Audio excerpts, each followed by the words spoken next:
Pai Delma, Grupo de Estudos Clássicos da Faculdade de Educação da Universidade de São Paulo.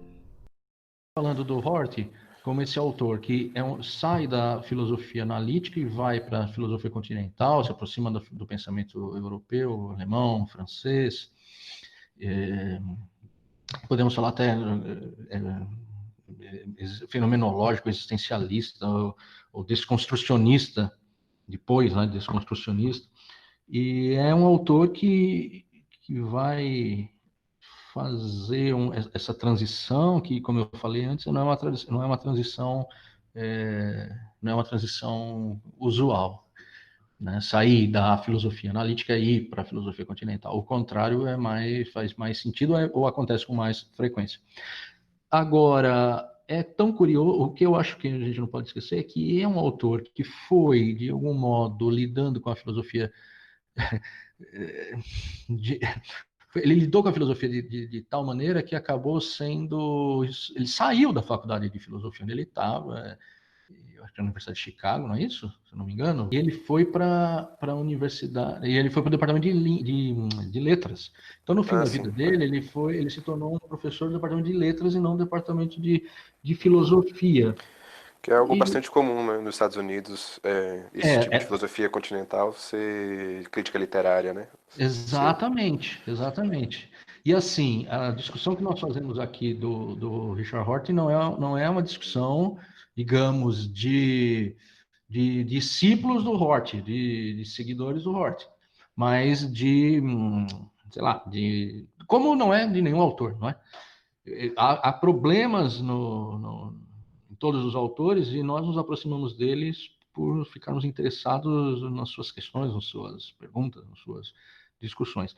E para nós, especialmente, pelo menos para mim, né, eu tomo essa liberdade, o Richard Rorty ele é muito instigante por conta da proximidade dele, do pensamento sofístico.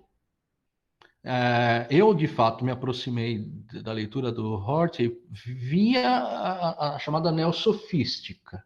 Então, vi autores que vão lidar com a linguagem numa chave muito parecida com aquela, claro, evitando todos os anacronismos, mas com aquela de Górgias, ou de Isócrates, ou de Protágoras. Então, há uma frase do Rorty em que ele diz: nós deveríamos estar na posição dos sofistas e procurar por uma razão bem justificada antes de procurarmos por uma verdade fundamentada, né? Então, isso me interessa. E ele vai ser um filósofo da linguagem tendo uma radicalidade enorme. A Princeton, até 83. Ótimo, o Armando nos instrui. Ele deu aula em Princeton até 1983, aí ele renunciou à cátedra, como ele colocou aqui, né? Ele renunciou à cátedra e ele foi para a Universidade da Virgínia, isso. Nos Estados Unidos tem muito disso, os professores, eles saem de um lugar para outro, ao contrário do que temos no Brasil, em que o professor chega, fica ali e vai ficar ali por toda uma geração, danando uma geração inteira, às vezes. Estragando uma geração inteira. A gente tem que tomar cuidado para não fazermos isso. Então, eu só queria situar o Richard Rorty na nossa discussão. Comentários, discussões, observações? Para mim foi uma delícia ler esse texto, porque veio de encontro a mim, né, no momento em que eu estou estudando o existencialismo, a fenomenologia, então foi muito interessante, sabe, escutar outro autor que eu também nem conhecia falar sobre isso dessa maneira, sabe, falar do ironismo e de como a atitude ironista é uma atitude até mesmo existencial, né, diante da existência, ele não concebe, né, os ironistas não concebem uma essência humana, né, algo que transcende assim a própria contingência do ser humano. Eles entendem, né, pelo menos pelo que eu entendi, que tudo, né, a linguagem são fatos históricos, né, são fatos que estão fadados à faticidade. Não sei se ficou muito boa a colocação. E assim, para mim foi um deleite total. Gostei bastante e acredito que eu vou buscar por outros textos dele. Quem sabe ajude a compor o meu trabalho também, né? O grande texto, eu acho que o melhor texto dele foi aquele que o tornou mais bem conhecido, que é uma publicação, se eu não me engano, de 1979, chamada A Filosofia e o Espelho da Natureza. Outra coisa que me chamou a atenção no texto é o termo, né, que ele cunhou, a redescrição. Então, os ironistas, eles estão sempre buscando isso, né? Na verdade, a atitude ironista é isso, é a redescrição do seu vocabulário final. E achei até interessante que em determinada parte do texto, não lembro em que página foi mais, ele faz uma crítica, uma espécie de crítica, talvez, aos metafísicos, por eles não conseguirem fazer essa redescrição de si, então, levando para um vocabulário mais simples, né? Não conseguirem sair da sua bolha, da sua moral, né? Da sua conduta para enxergar de forma mais ampliada, né? Outros horizontes. E, assim, é isso que a filosofia existencialista traz para nós, né? Esse abalo das estruturas. Há um apelo existencial, né? Porque ele tem que enfrentar a questão ética, como eu fundamento os meus valores, como eu, se não quisermos usar esse termo, mas como eu justifico os meus valores. Essa é uma questão premente e que é premente também no existencialismo, né? Nas vertentes existencialistas da filosofia. Sim. E aí? Acho que uma coisa que vale lembrar também é que antes de tudo, antes do existencialismo mesmo, se você, claro, desconsiderar o Kierkegaard, acho que a referência para esse ironista que o Rorty coloca é o Nietzsche. Tanto a interpretação do Nietzsche sobre a linguagem, né, que é bem próxima a essa interpretação sofística, né, que o Marcos citou, quanto a problemática moral do Nietzsche, que é justamente atacar e analisar em sua historicidade os fundamentos da moralidade, né? Então, que é exatamente isso que ele quer colocar como essa postura diante da falta de fundamento último dos vocabulários finais, né?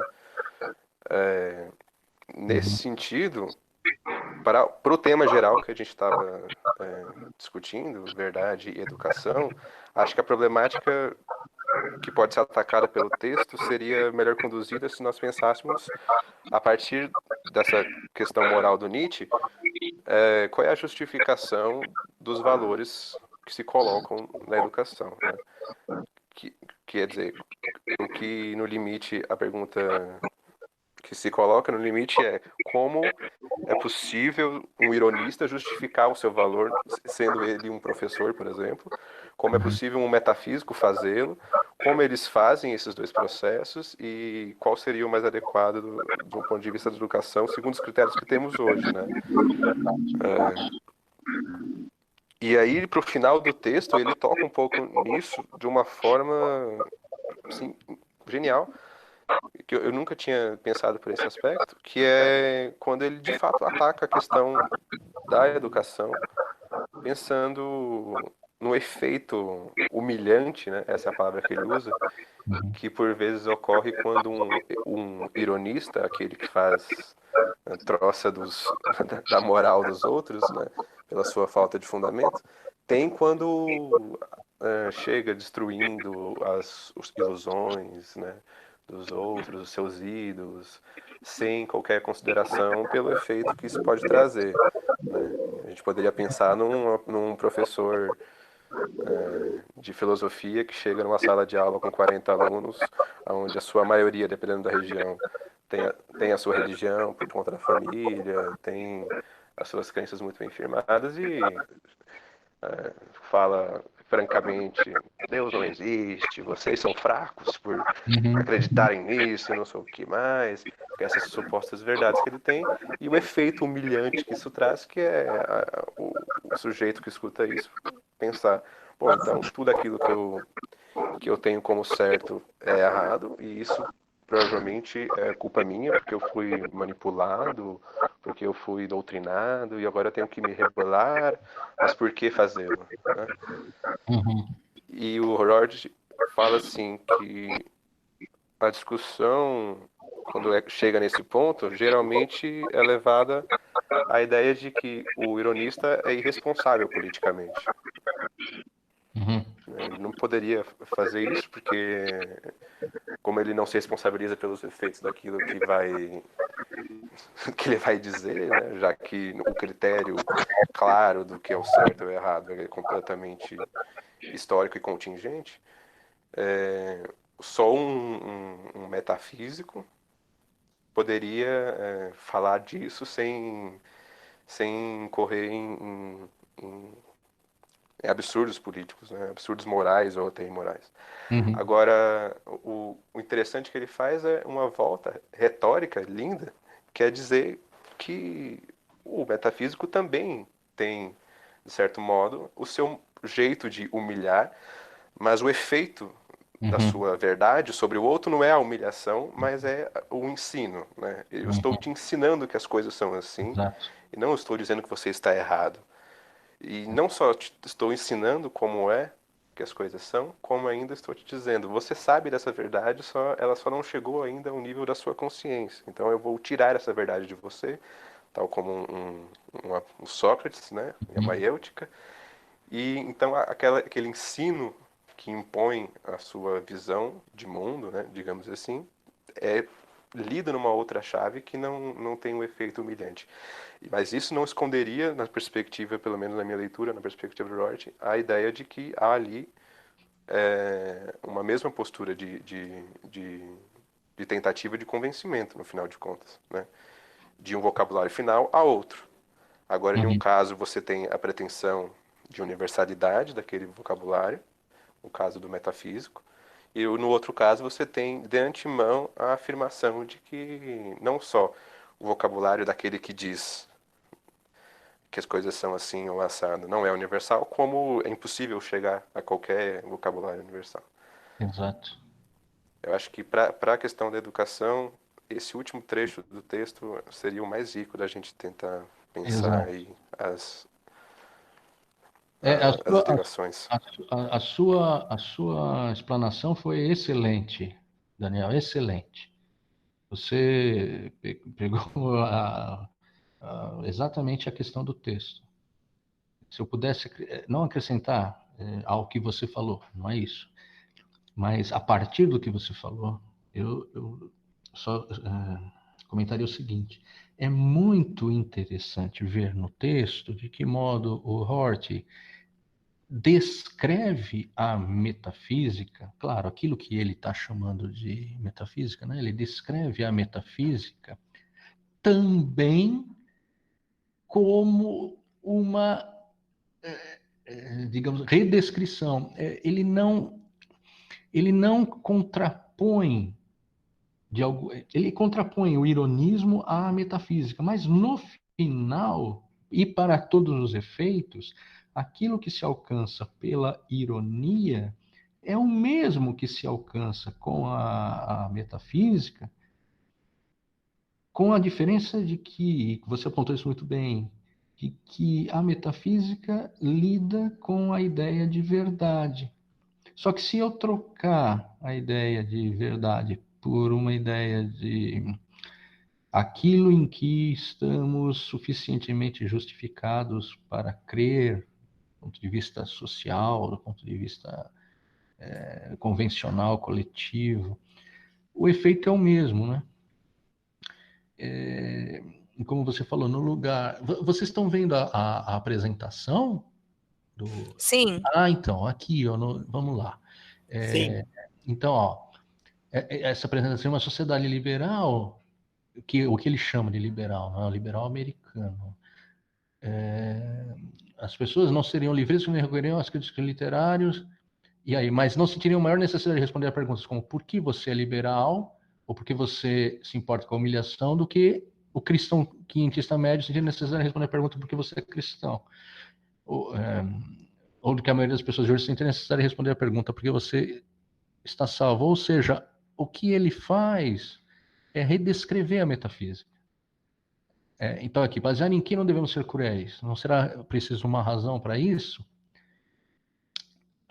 Os metafísicos nos dizem que, ao menos que haja algum tipo de vocabulário primitivo comum, nós não temos razão, motivo para não ser cruéis.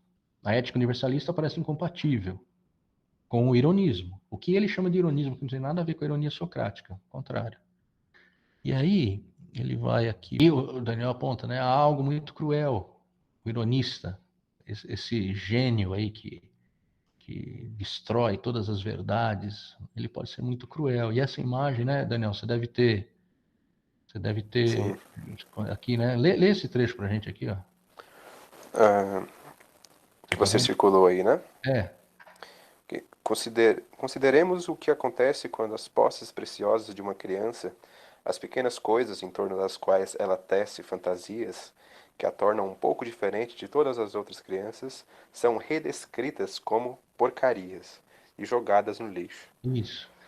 Então, aí o efeito ele diz redescritas como porcaria, redescritas. Enquanto o metafísico vai dizer reveladas como porcarias. Isso. O efeito do metafísico e o efeito do ironista é a crueldade. Só que enquanto um diz que ensina, o outro diz que reescreve. O outro diz que... Só que é crueldade também. Então, a ideia é tentar evitar isso. Mas eu tô falando demais. Eu quero que vocês... Aqui é o seu trecho, né? O convertido ao cristianismo, ou a qualquer religião, ou ao marxismo, ou qualquer... levado a sentir que ser redescrito é o desvendamento da verdade, né? Ó, seus interesses Seu reais. verdadeiro eu. Verdadeiro eu, né? Então, ele passa a acreditar nisso. No entanto, aqui, ó,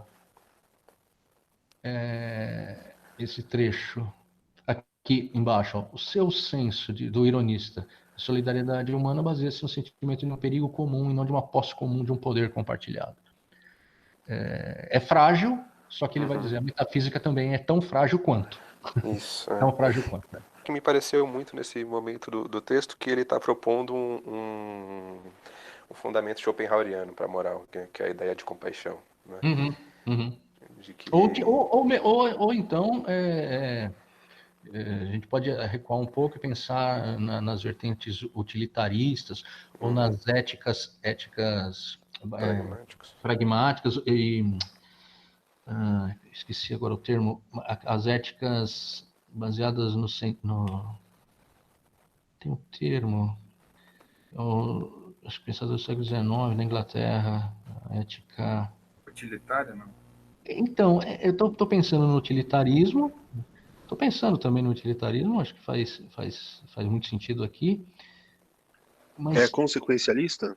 Não é, peraí, enquanto vocês conversam, eu vou achar.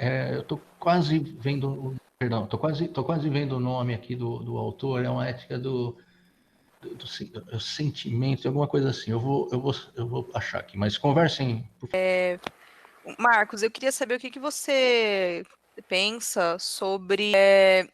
que é uma coisa que me incomoda desde a primeira vez que eu li esse texto, e eu, mesmo relendo, assim, eu não consegui chegar a uma... Enfim, a uma compreensão que fosse satisfatória para mim. A respeito dessa questão da crueldade que ele usa, né? Que ele usa como um adjetivo para os liberais, né? Sendo pessoas que acreditam que a crueldade é a pior coisa que elas fazem.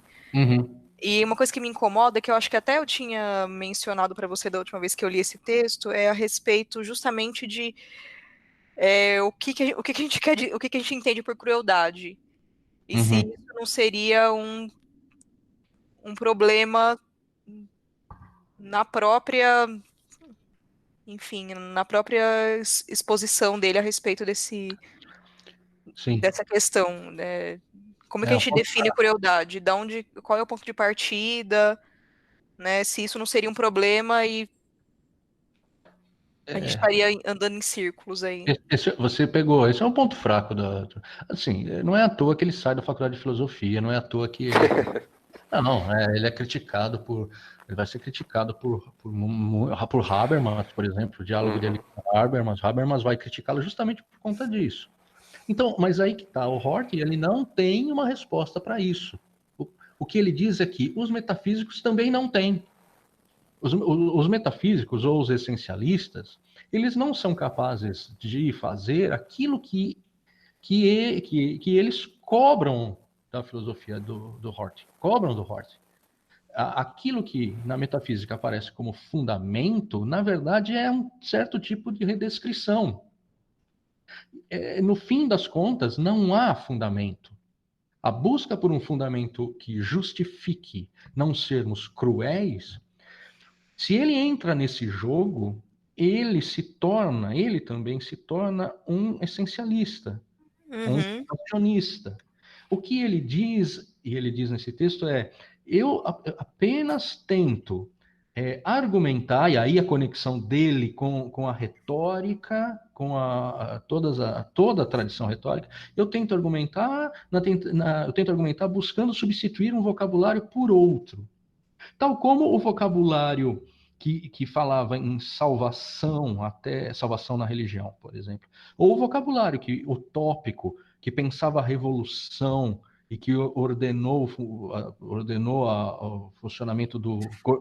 influenciou o funcionamento do mundo aí até a queda do Muro de Berlim.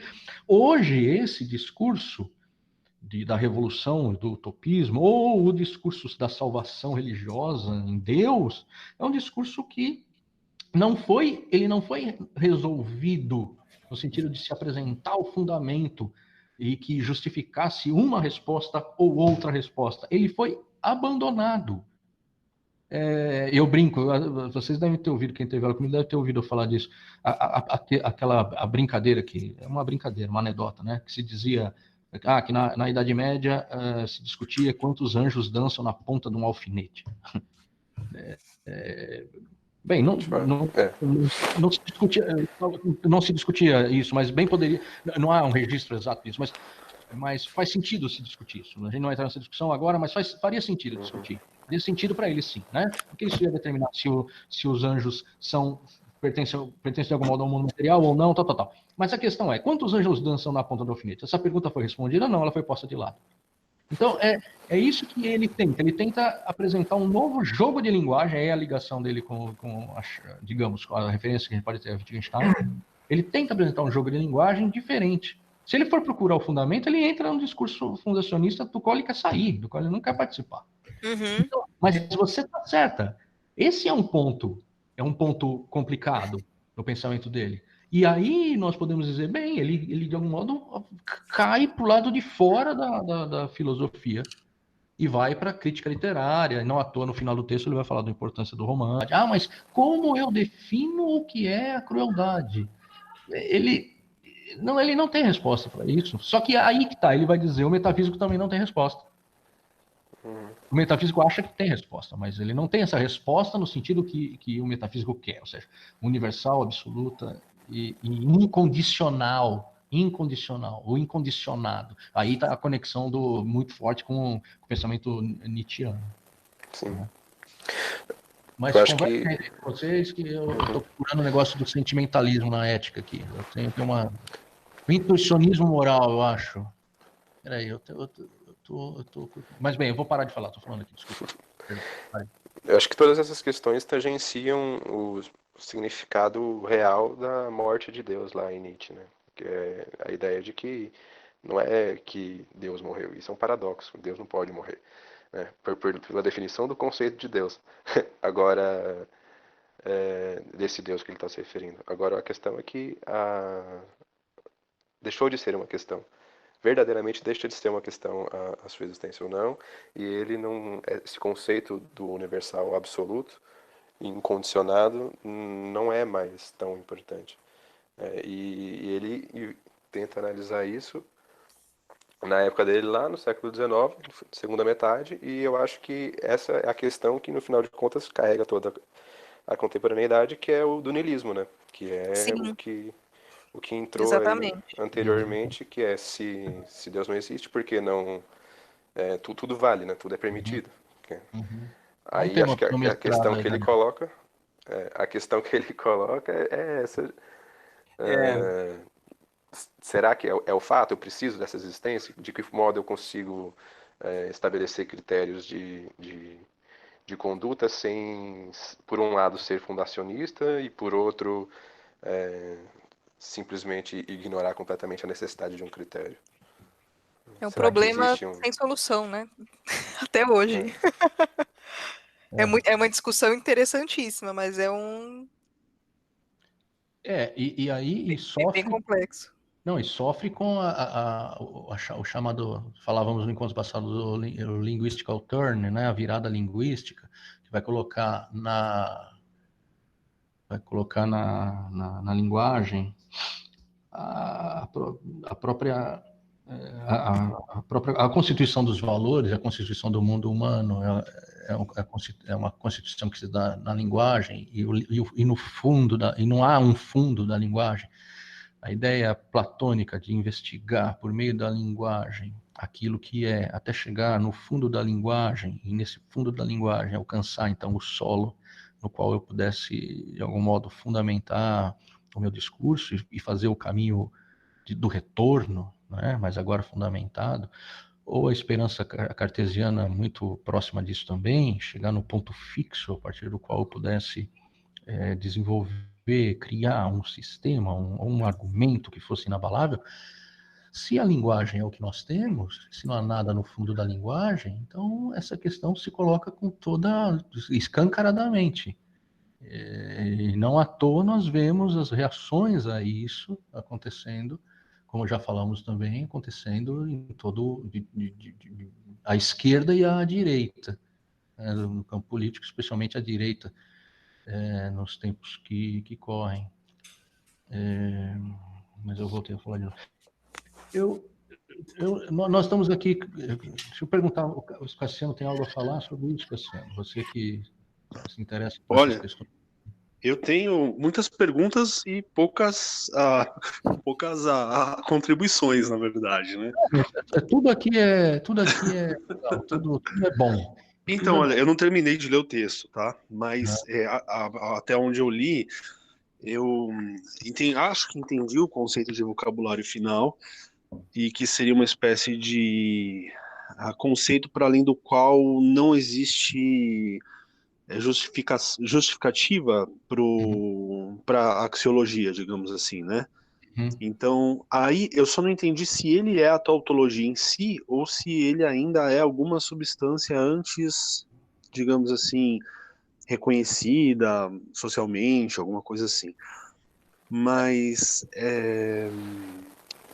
sobre essa questão que assim, eu reparei que eu consigo imaginar um exemplo muito atual de vocabulário final, que seria o cidadão de bem, né? O cidadão de bem é uma espécie de fundamento axiológico. Você está pensando no que a gente está vivendo hoje, esse cidadão de bem? Exatamente. Tipo uma espécie de fundamento axiológico do discurso moral, né? Então você fala cidadão de bem e parece que as coisas estão explicadas e elas não estão explicadas, né? Perfeito. Exato, é isso mesmo. Isso aí eu entendo. Agora, esse dualismo entre o metafísico e o ironista é interessante porque parece que o metafísico, assim como o ironista, reconhece que existe uma espécie de vacuidade na linguagem. Então, você tem uma linguagem autorreferente tautológica. Acho que o metafísico também entende isso. Só que o metafísico acha que existe uma realidade para além disso. E o ironista acha que não, se existe, não é possível descrever essa realidade para além disso. É isso? O que vocês Eu acham? acho que é isso. Professor, eu tenho uma questão. Pegando um pouco também tudo que o pessoal falou, pensando na filosofia ou em outros exemplos, né, como o cidadão do bem, como o colega falou, dá para entender bem assim o significado, quer dizer, para a gente tentar entender o que ele quer dizer com o vocabulário final. Mas, por exemplo, quando a gente pensa na ciência, porque talvez a ciência não seja um reflexo exato do que seja a realidade, e eu estou pensando nisso no método científico, como os cientistas eles chegam na conclusão deles, enfim, através de experiência, se aproxima da realidade ou não. Ali, de certa... eu ia perguntar o que o Hort pensa sobre a ciência, porque a ciência ela não está descrevendo um fenômeno que, de certa forma, vai além da ideia, que ela existe de fato, certo? Existe de fato, e a teoria científica é para se aproximar o mais próximo disso. O que ele fala sobre a ciência em relação ao vocabulário final, se ele fala? Se você me permite, Caio, antes de responder, quer dizer, antes de não responder a sua pergunta, só uma observação acerca daquilo que o Cassiano falou e o Daniel. É exato o que o Cassiano falou, é exato isso, só que a questão tem um acréscimo, que é o seguinte: o ironista ele pode redescrever qualquer discurso metafísico nos termos do ironismo. Obviamente que um discurso metafísico pode dizer que o discurso ironista é falho do ponto de vista dos seus fundamentos. Mas o simples fato disso ocorrer na chave disso que o próprio Hort chama de sofística, já não refuta, aí que está, é isso que eu queria deixar claro. O pensamento que o Hort apresenta não é um pensamento que vai refutar o pensamento metafísico, porque se ele entra na chave da refutação, ele faz o jogo da filosofia fundacionista ou essencialista, e ele vai ser contra-atacado, né? Ele não vai refutar, ele vai mostrar que é possível redescrever. Isso. Ou seja, né? Então, eu posso redescrever a crença, vamos pensar, para ficar mais claro para todo mundo, eu posso redescrever a crença de um cristão fundamentalista,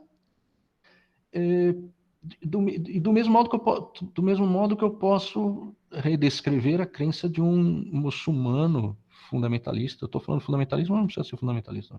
Eu posso fazer essa redescrição. O simples fato de eu poder fazer essas redescrições já deveriam ser motivo suficiente para eu pensar, para eu ironicamente, ou seja, no sentido da interrogação, que esse é o sentido da ironia, da interrogação, da desconfiança, eu já desconfiar do meu discurso. E ao desconfiar do meu discurso, eu abro a fenda, um buraco, por onde entra a dúvida e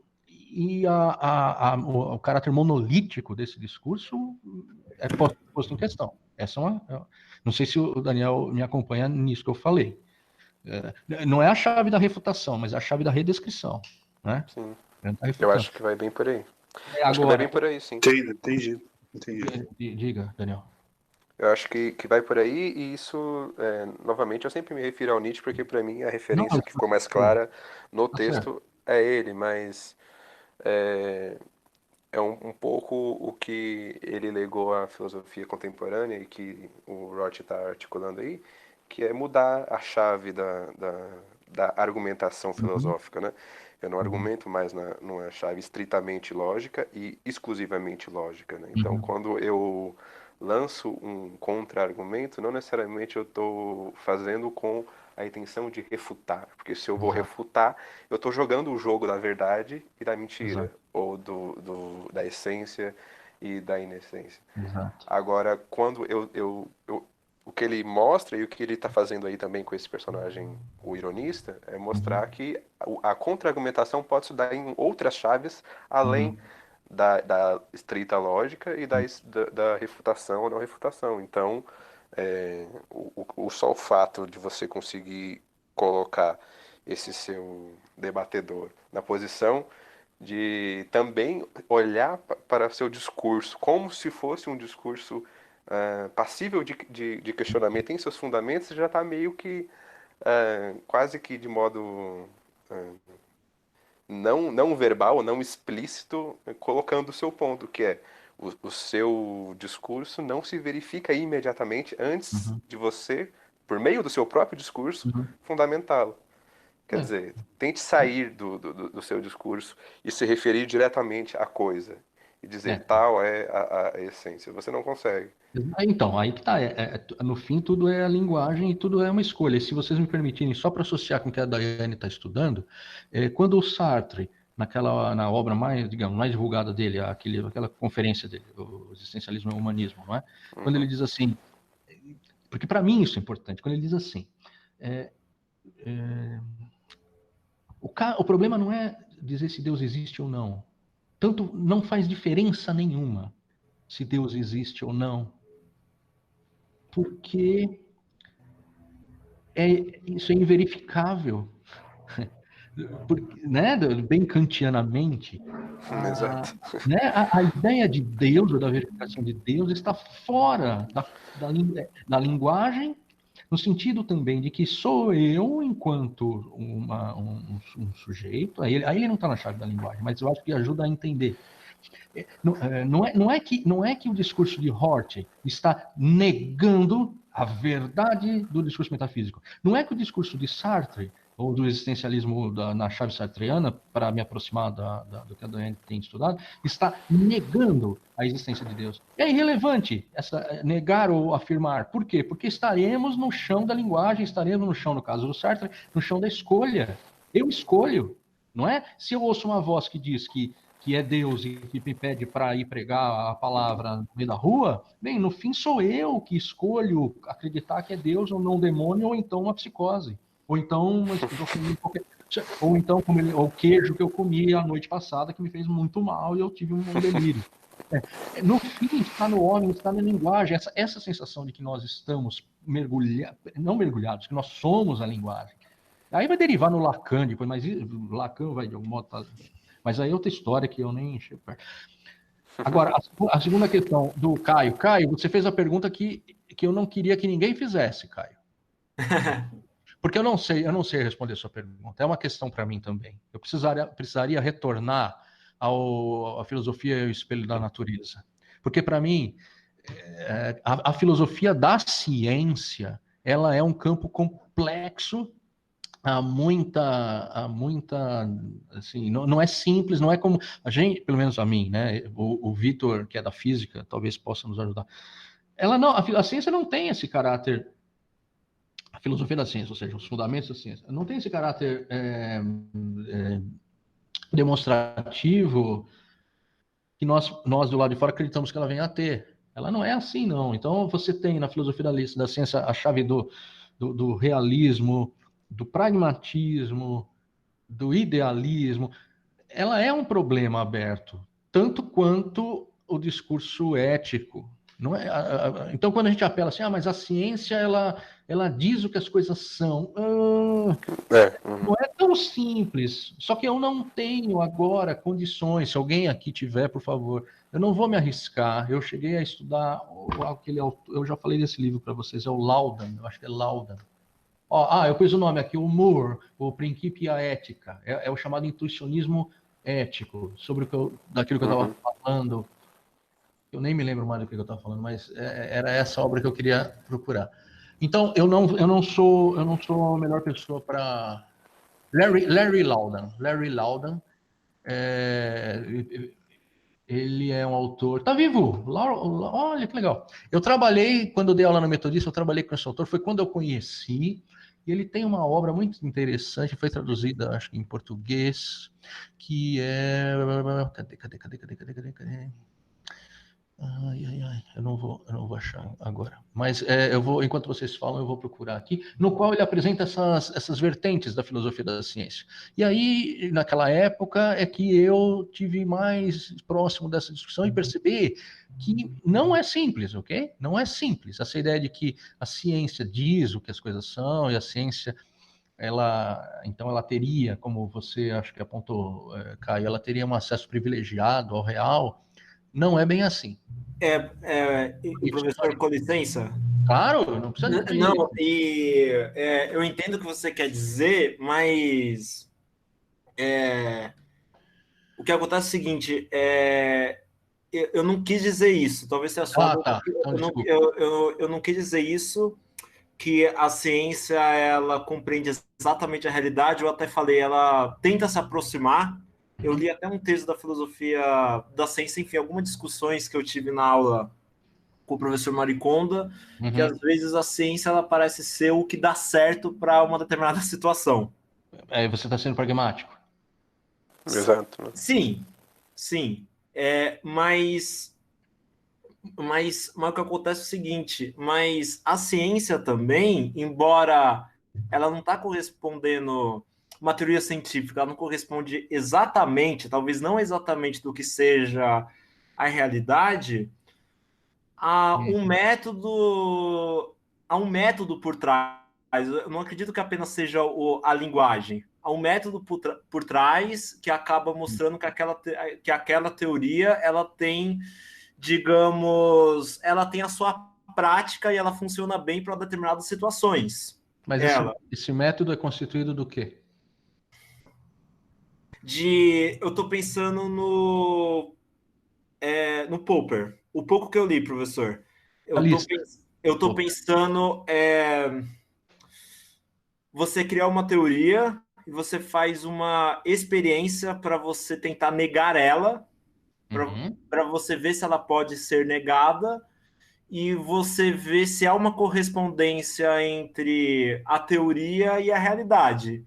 E se ela não pode ser negada e uma correspondência e ela acaba tendo os efeitos esperados, você coloca ela como uma teoria científica. E ela acaba... Eu estou pensando num texto do Popper que eu já li há um tempo atrás. Enfim. Então, mas essa é uma maneira de conceber a ciência. Só que ela não é a única.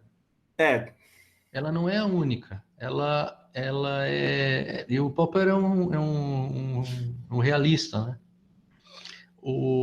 Enquanto que você vai ter uns pragmáticos, você vai ter idealistas, você vai ter... Eu não sou da área da filosofia da ciência, eu sou muito limitado, como eu brinco com vocês, a minha ignorância é muito eclética. Eu não conheço suficientemente para falar sobre a filosofia da ciência com vocês, pelo menos não agora. Mas só isso que eu posso dizer, não sei se algum colega ou quem algo vai falar, Marco. A coisa é bem complicada. Quem que está falando? É o Vitor. Vocês me escutam?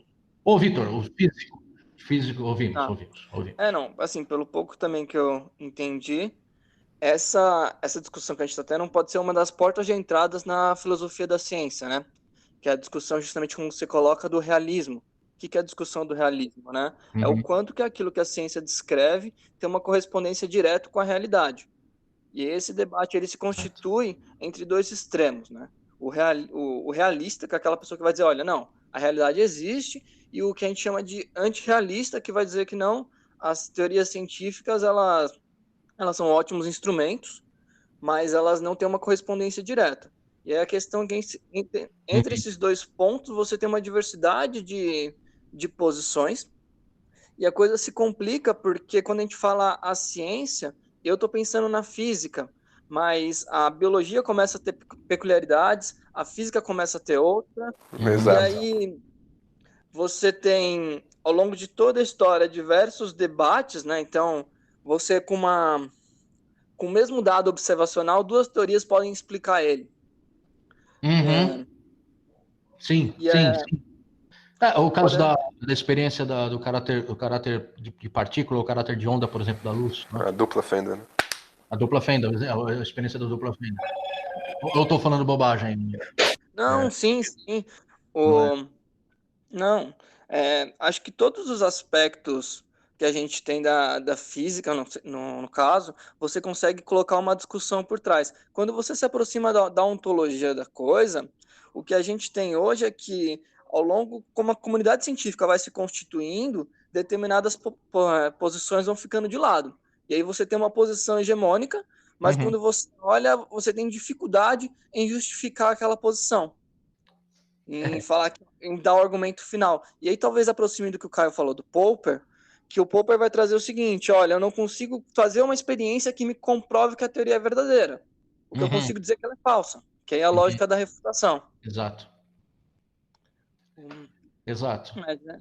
E aí você me fez lembrar do Thomas Kuhn, quando você fala que as teorias vão sendo postas de lado e outras vão entrando, vão tendo preferência. Né? Essa ideia da mudança de paradigma, para você, eu acho que o Thomas Kuhn é um autor importante para entender um pouco, para a gente entender um pouco isso que a pergunta do que o Caio colocou. Eu agradeço o comentário, a explicação do Vitor. Eu pensei no exemplo aqui, talvez da vacina, sabe? Por Uhum. exemplo, vacina. É seguro tomar vacina? Vá no posto, tome vacina. É seguro. A Uhum. questão é, existe a chance de que você possa passar mal com a vacina. Uhum. E na hora que eu falo que você eu tô falando, olha, toma uma vacina, a gente tem conhecimento suficiente para aplicar isso para grandes massas, mas dizer que a gente tem todos os conhecimentos que circulam o que é uma vacina, porque a gente não tem. A gente não tem, por exemplo, uma resposta para o que seria a vida. Dizer que a gente tem todas as respostas, nós não temos. Nós temos um conjunto articulado de ideias que foram testadas, que garante uma segurança mínima. Mas quando eu dizer que eu esgotei a realidade, eu não consigo, né? Uhum. E se eu conseguisse, a ciência parava de avançar também. Sim. E professor, Oi. e só para encerrar, eu acho, enfim, o que eu quis dizer aí, já para encerrar o assunto, que porque quando ele fala de vocabulário final, mesmo que ele não esteja negando a metafísica, não sei se é a palavra anacrônica, mas parece que acaba entrando no relativismo. Mas é ele que ele é um relativista. Agora, isso para a ciência, mesmo que a ciência ela não mostre exatamente, então eu estou nem sendo realista, né? Eu estaria no meio termo. Mesmo que ela não mostre exatamente a realidade como ela é, é difícil colocar ela no meio desse relativismo de outras coisas, por exemplo, da ética ou até mesmo da filosofia, porque há algo por trás, mesmo que seja pragmático, digamos assim, que fundamenta ela. Sim, porque it works, ela funciona, não é? Ela funciona. Quando se chama o Hort de relativista, é como se nós chamássemos o Isócrates, como se Platão chamasse Isócrates de relativista. E o que a gente tem visto é que Isócrates, do lado de Platão, ao lado de Platão, contemporâneo de Platão, ele não é um relativista, por não compartilhar da filosofia fundacionista ou essencialista que tem a sua origem na obra na fabulosa, fantástica obra platônica.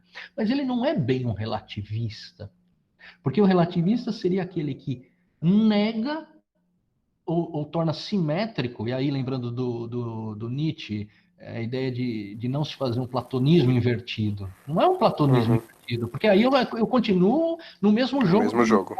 Digamos. Não é. Então, chamar o Hort de relativista é como chamar o Sócrates lá atrás de relativista. É ainda jogar o jogo de linguagem da filosofia essencialista. Então, essa é uma discussão muito rica, mas que eu não tenho aqui condições. Eu vou mandar o livro para vocês se divertirem. Mas, sobre o relativismo, se eu posso contribuir aí com alguma coisa,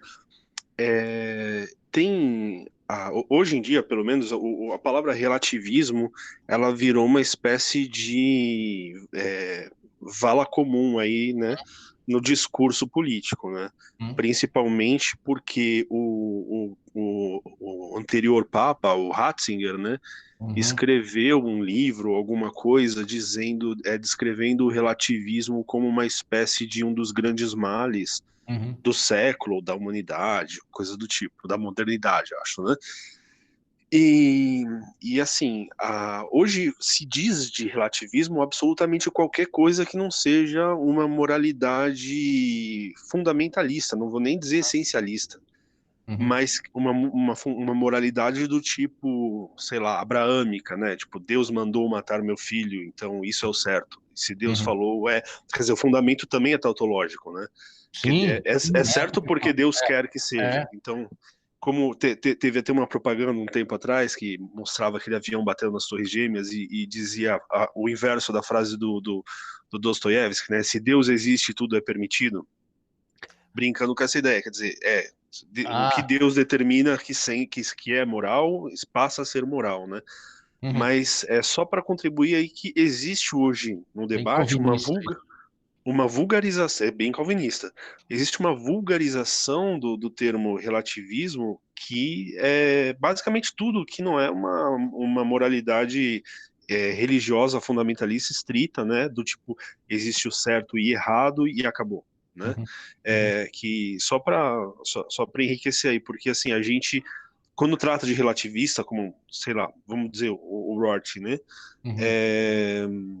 eu acho que é um pensamento muito mais sofisticado, né? E que não dá para você jogar fora, não dá pra você jogar fora por conta de qualquer coisa, assim, né? Só porque não existe nem argumento para o cara conseguir jogar fora um pensamento desse tamanho, né? Bom, é isso aí. Não, é assim, virou vala comum. Suas observações são corretas, é isso mesmo. Virou tudo aquilo que não é, digamos, que não se crê fundado numa verdade para além do tempo e do espaço, é um relativismo. Deixa eu fazer um comentário que eu tenho me interessado muito pelo discurso dos evangélicos, assim, porque eu acho que cada vez mais é um fiel da balança, né, nas questões políticas, e da mesma maneira eles têm tido uma expressiva influência no meio educacional, então isso nos toca diretamente. Essa semana descobri aí um pastor, uma espécie de voz dissonante e tal, Carlos Alberto. Bom, depois eu passo para vocês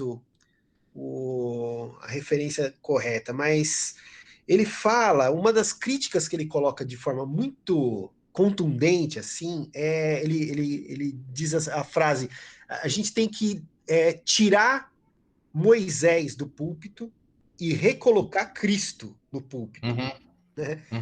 E eu achei muito interessante com essa conversa toda que a gente está tendo. Quer dizer, no final das contas, é uma disputa de narrativas, né? A gente está lidando aqui com disputas de narrativas.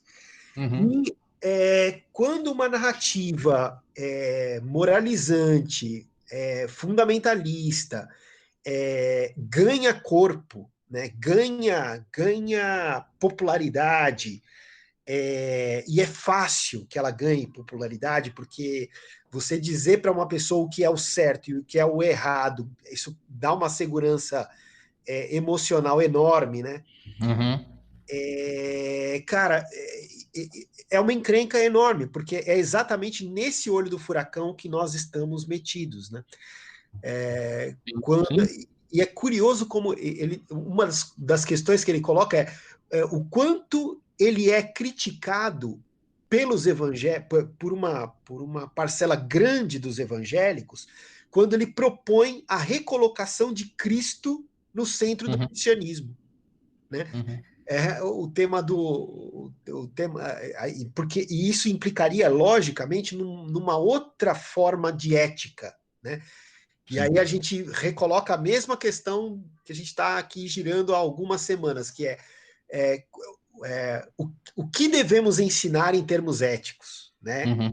E aí a gente vê o que está sendo ensinado para uma maioria avassaladora aí dos evangélicos, a lei, né, de Moisés, né, o Antigo Testamento, esse Deus furioso, esse Deus que pune, né? Isso realmente está hegemônico cada vez mais, e o quanto é difícil, sutil, a tentativa de recolocar um discurso mais próximo desse cristianismo original, ou algo nesse sentido, né? Eu sempre fico lembrando não sei se vocês assistiram o Maria Madalena com o Joaquim Phoenix. O diretor ali, ele teve uma sensibilidade tão grande de reposicionar, né, essa imagem daquilo que aí vem a questão das crenças. Eu acho que ali tem um Cristo muito próximo de um Cristo verdadeiro, e essa imagem do feminino, né, da Maria Madalena sendo reposicionada, reescrita, né, como assim, talvez a única apóstola que realmente entendeu a história toda. Ele deve partir dos textos apócrifos, né? Provavelmente. Porque ela é chamada, ela nos textos apócrifos, ela é considerada diácona, eu acho, não é? Apóstola. Apóstola, né? Não, diácona é aquela que acompanha Paulo. Como é o nome dela? Esqueci. Mas aquela é diácona, né? Ela seria apóstola. Segundo o filme, no final do filme, só o textinho que eles colocam é que o Papa Francisco atual, ele restitui a Maria Madalena o status de apóstola dos apóstolos. Porque havia isso, né? Ela seria a que esteve mais próxima, qualquer coisa. Mas isso nos textos apócrifos, aqueles textos que todo mundo sabe, mas que não entraram na canônica, né? Principalmente na parte gnóstica, né? Sim. A figura feminina era bem importante para os gnósticos, né? Sim. E a gnose foi combatida digamos, por aquilo que virou depois o catolicismo, e ela voltou, não é? Ela está aí. Tá sim. Ela tá atuando na nossa política. Ela atua. A ideia de que, na base, a ideia de que há um conhecimento privilegiado que garante a salvação. Então, haverá uma separação entre os ignorantes de um lado e os que sabem. De novo, a gente volta para o discurso fundacionista. Os que sabem serão salvos. Então, não é pela graça, não é pelas obras, não é pela graça e pelas obras, é pelo conhecimento, pela gnose. Então, a igreja lutou, a igreja que se constituiu, pelo menos até a Reforma, né? A igreja chamada universal, ou dominante, ou católica, ela teve que se virar com os gnósticos, que voltavam toda hora, né? Os cátaros e os bogomíes. Porque eu vejo o gnosticismo como uma tendência interna do cristianismo, né? Que é uma espécie de dualismo radical com relação tanto a ideia metafísica quanto a ideia moral, né? Quer dizer, nos dois campos que nós estamos debatendo aqui, né? É uma frutificação do platonismo. É uma frutificação do platonismo. Exato, perfeito. É uma potencialidade desse platonismo. E é uma radicalização da visão platônica de que esse mundo é uma farsa, né? E de que existe um mundo verdadeiro no qual inclusive está o Logos, né? E aí da onde é criado o mundo material como uma espécie de degeneração do mundo verdadeiro, né? E também existe a ideia de que existe um mundo o mundo que nós vivemos é um mundo essencialmente mau, né? E essa ideia aparece dentro do cristianismo ortodoxo mesmo, né? Quer dizer que Satanás é o príncipe deste mundo, é uma ideia que aparece aqui e ali de vez em quando, né? Então, mesmo que seja meio confuso isso, parece que talvez seja uma dicotomia entre uma visão mais integrada, judaizante, né? E uma visão mais apocalíptica, gnóstica, né? E que nasce do problema. Olha só, eu acho que vocês já estão acostumados. Talvez o Daniel não, e obviamente o Cassiano não, porque é a primeira vez, mas eu acho que os outros já estão acostumados com o nosso caráter extremamente dispersivo, né? A gente deriva para todo lado e falou do Hort, foi parar nos gnósticos e tal, mas eu acho que tudo bem. Tendo em vista a diversidade de interesses, de formação, de estágios de formação em que todos nós estamos, eu acho que faz sentido. Mas nós voltamos para o tema, olha só. Nós voltamos para o tema. Por que não ser cruel? Que é o tema digamos, é o fulcro do texto, do capítulo do livro do Hort que nós lemos. Porque essas discussões todas do gnosticismo ou de um cristianismo judaizante, o que eles precisam responder? Precisam responder o problema do mal. É isso. É o problema do mal, é a chamada teodiceia, como Leibniz. Exatamente. É Exatamente. isso. O grande problema humano é o problema do mal. Por que que há o mal no mundo, primeiro? E por que que eu não devo cometer? Por que que eu não devo ser, não cometer? Por que que eu não devo ser mal? Por quê? Porque, lembrando lá do Dostoiévski, né? Se Deus não existe, tudo é permitido.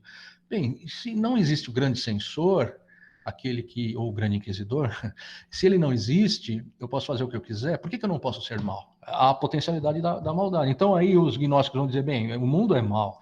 Esse mundo foi criado pelo Basílides, por exemplo, vai dizer, é o Deus de número 365 que criou esse mundo, derivando aí do Timeu platônico, não é? Do demiurgo. Na verdade, não teve um demiurgo, teve 365 demiurgos, vai dizer Basílides. E aí o último criou o mundo. O mais... Então, o nosso criador é parecido com um demônio e não com um Deus. E Deus não está nem aí, ele está lá no alto, eu nem sei qual é o número ordinal disso, 365 deuses acima da gente. E é essa questão que está conosco. Mas o que está na base de tudo isso? A convicção de que, ao falarmos sobre essas coisas, estamos lidando com entidades. Estamos lidando com entes aos quais a linguagem se refere e corresponde. Tal como, né, o Jaime, vou falar isso, já me deve lembrar do Santo Tomás, que a minha linguagem corresponde a esse ente. A partir de Nietzsche, a partir de filósofos, a partir do pragmatismo, por exemplo, a partir de Nietzsche, a partir ou de Hegel mesmo, se nós quisermos pensar, só que Hegel ele tem ainda um telos, ele tem a razão se manifestando na história, mas a partir de Nietzsche, nós temos a linguagem, e os valores são humanos, porque eles são históricos e são consubstancializados na linguagem. E por detrás da linguagem não tem nada. Aí o cara vai falar, mas é assim, essa é outra discussão. A gente pode pontuar essa discussão, fazer essa discussão.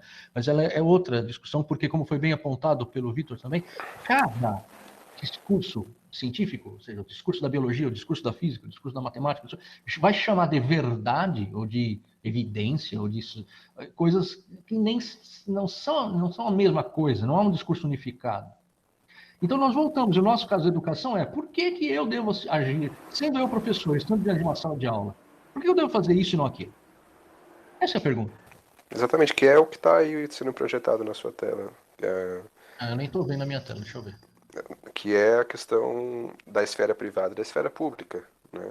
Quer dizer, no momento da esfera pública, no momento da sala de aula, qual é o vocabulário que tem que ser colocado? Porque a proposta do Rorty é que eu faça essa espécie de cisão kantiana entre campo prático e campo teórico, razão prática e razão teórica, e na minha teórica ou na minha privada eu possa ser ironista e me construir a partir desse jogo entre vários vocabulários, mas na minha esfera pública ou na minha esfera prática, por exemplo, no nosso caso, como professor, eu tenho que fixar um vocabulário. E quais são os critérios que eu vou estabelecer? Porque se eu não fixar esse vocabulário, de que modo eu posso pretender educar? Exato. Né? E aqui há um problema que já foi apontado, que é o seguinte, eu já falei disso também com vocês, e naquela palestra que eu dei lá, que o Carlos gravou lá no... Esse texto vai sair, disseram que vai sair. Mas bem, só para apontar a questão, não é o texto, mas a questão, que é o seguinte, se o Hort se diz um pragmatista, e ele se diz um pragmatista também, há um problema aqui de conciliar a visão privada com a visão pública.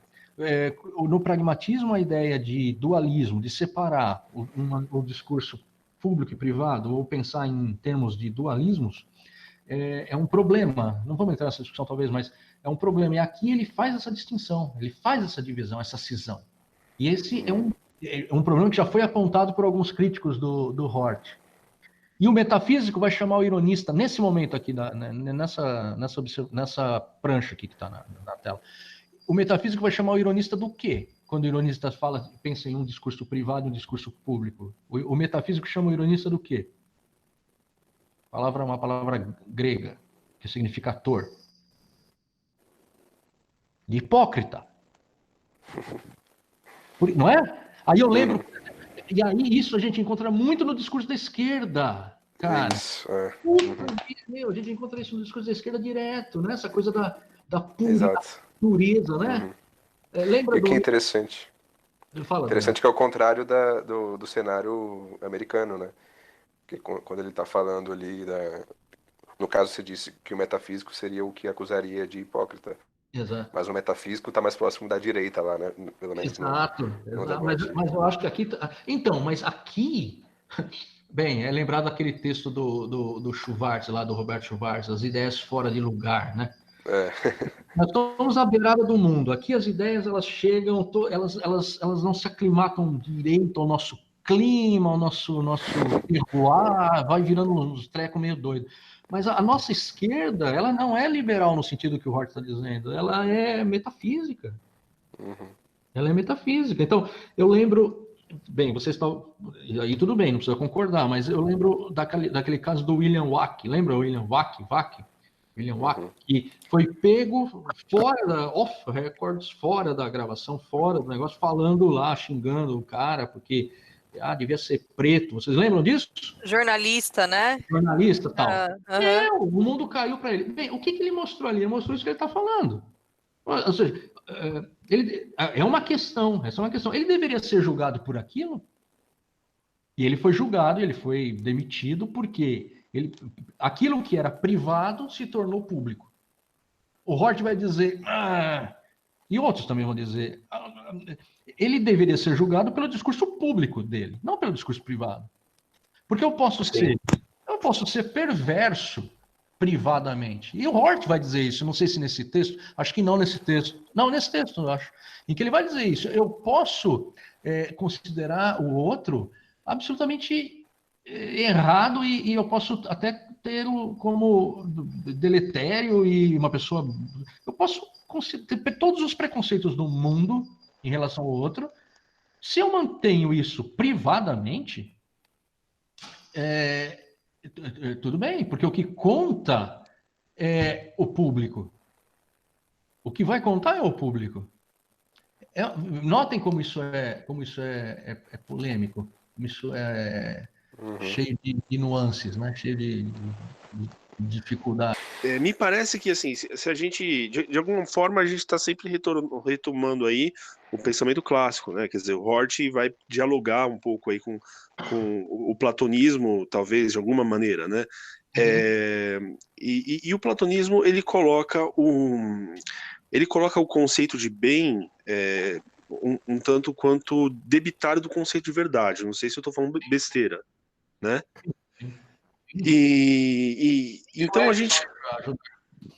Então a gente teria assim duas esferas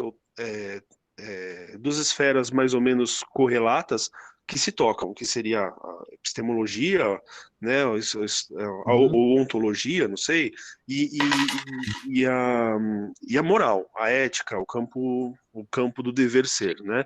Então, no platonismo, esses dois campos se tocam na questão da verdade. Mas, me parece, pelo que eu entendi, que no Hort existe uma espécie de paralelismo nesses dois campos que não se tocam. Como se ele estivesse dizendo assim, olha, você pode rebolar, fazer o que você quiser, você não vai conseguir puxar o seu, digamos, o discurso moral do discurso ontológico. Você não vai conseguir derivar o dever ser do ser, digamos assim. Exato. Pelo menos desde Kant. O valor o valor vale. Ele não é. Aí que tá. O que Platão, a unir verdade, bem, o bem, o belo e o bom, o bem, o belo e o justo. Sim. A trindade platônica. E acreditar que isso era um saber, um conhecimento do qual poderíamos predicar uma realidade, ou seja, isso estaria no campo do ser, a partir pelo menos do Kant. O Kant, eu acho que assim, você tem Platão, aí você tem Kant. Aí você opera assim, Platão funda a filosofia e depois do Kant a filosofia nunca mais foi a mesma. Foi o grande. Então, você tem o quê? O valor, ele não é o valor, ele vale.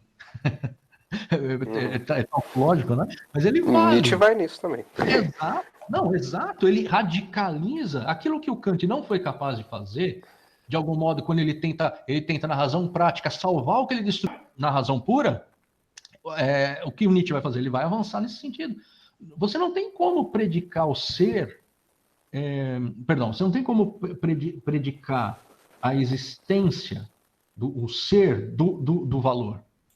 Não há como você fazer isso. Essa a grande, digamos, o grande marco miliário, o grande da filosofia kantiana. E depois do Nietzsche. E aí desaba nesse problema. Porque o que nós temos é um problema. Eu não gosto, na verdade, eu tenho uma pinimba muito grande com os filósofos ditos desconstrucionistas, ou Foucaultianos, ou Nietzscheanos, ou Derridaianos, ou tal, que dizem, falam dessas coisas como se elas não fossem questões seríssimas com as quais nós estamos nos deparando. Concretas, reais, atravessadas por problemas, elas estão encarnadas no mundo. Então eu estou dando a minha aulinha lá dizendo que todo o poder, sei lá, falando da biopolítica, ou falando do desconstrucionismo na linguagem, como se... para lembrar do Kierkegaard, que o Daniel citou aqui, eu estou ainda no estágio estético, sabe?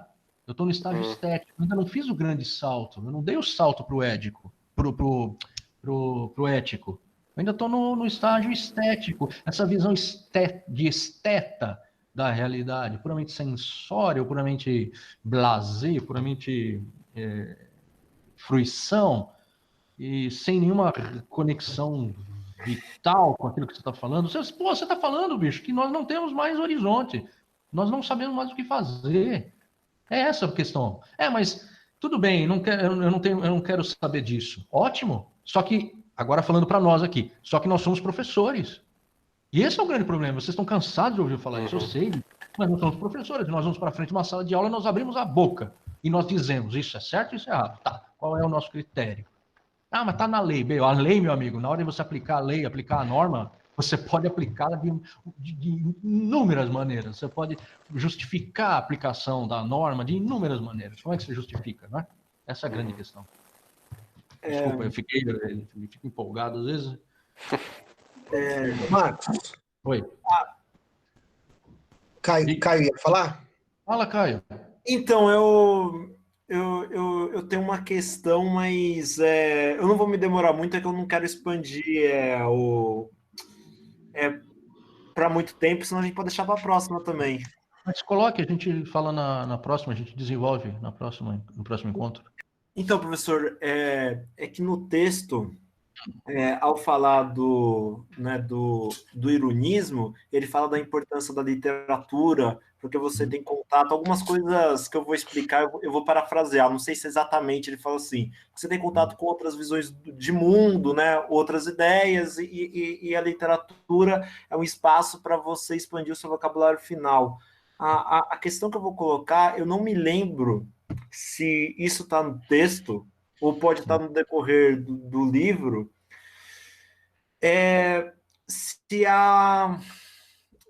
vou tentar me expressar para não ficar confusa a pergunta. Se há alguma vantagem para o indivíduo, ou, digamos, para a sociedade, ser o ironista em vez de metafísico. Assim, eu tenho minha opinião e sobre isso, quais vantagens poderia ter, mas eu quero entender para o autor, ou se não, ou se ele está apenas descrevendo duas situações diferentes de lidar com o vocabulário final. Um que fecha o seu vocabulário e o outro que quer conhecer outros vocabulários finais diferentes. Então, a minha questão é se para ele há alguma vantagem para o indivíduo ou para a sociedade expandir esse vocabulário final, né? O que seria do ironista? A sua pergunta é muito boa. A resposta é que há essa vantagem, quer dizer, o Hort acredita nela, então e com isso eu não estou dando spoiler nem nada, né? Ele diz isso logo logo no início, se eu não estou confundindo os textos, ao dizer que ele postula essa argumentação não como uma demonstração do que ele está falando, né, mas uma mudança de vocabulário. Só que eu penso, se você me permite, levando em conta mesmo o que você disse antes, Caio, que nós podíamos desenvolver essa ideia no nosso próximo encontro. Qual ideia? Qual a vantagem para o sujeito, para o indivíduo e para a comunidade da qual ele faz parte, da sociedade, de sermos ironistas? E quais as desvantagens de sermos ironistas ou sermos metafísicos? O que você acha? O que vocês acham? Eu acho bastante interessante. Eu acho uma boa. E toca também num ponto que o Rorty coloca, que é a ideia de retórica pública. Exato. Né? Que ele diz que a retórica pública dominante é metafísica. Exato. Será que isso é o caso? Em que regiões geográficas mesmo, né, do planeta isso é verdade? Em que regiões institucionais isso é verdade? Exato.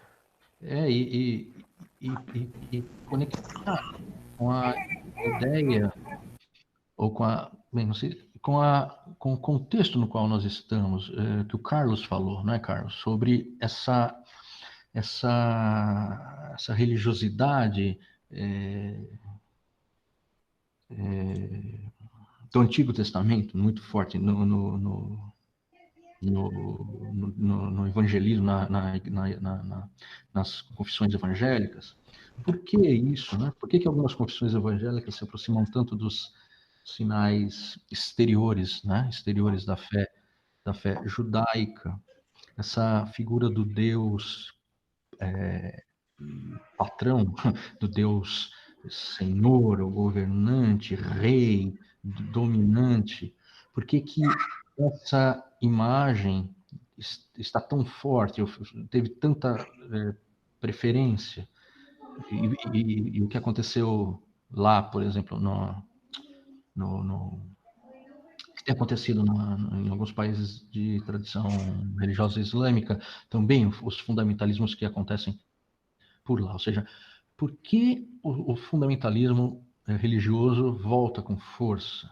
A ideia de que, aí já foi dito, né, por você, nós já conversamos sobre isso, a ideia de que eu preciso desesperadamente de respostas e que eu não consigo suportar, e essa é a questão que podemos fazer, que se faz ao Rorty mesmo, ou seja, essa pode ser uma explicação das perguntas e dos questionamentos que se fazem à obra do Rorty e de outros autores que propõem algo parecido, que é a incapacidade, a grande dificuldade de eu sustentar-me, de eu me sustentar na dúvida, de eu me sustentar naquilo que não é decidido, ou de eu assumir os indecidíveis.